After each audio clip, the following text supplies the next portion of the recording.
বৌমা, কি রান্না করছো? এই তোমার ছেলে গলদা চিংড়ি এনেছে, রান্না করবো বলে জোগাড় করছি। বৌমা, গলদা চিংড়ি তো শুধু আমার হাতেরই খেতে পছন্দ করে, আর কারোর হাতেরই গলদা চিংড়িও খেতেই চায় না। তুমি সরো, আমি করছি।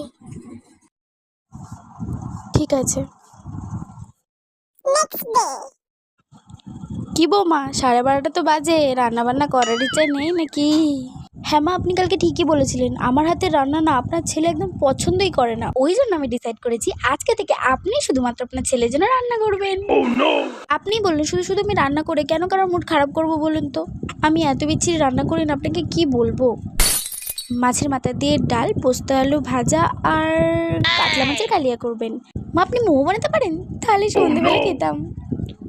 না থাক, ওটা একটু টাফ হয়ে যাবে, দোকান থেকে আমি খেয়ে নেবো।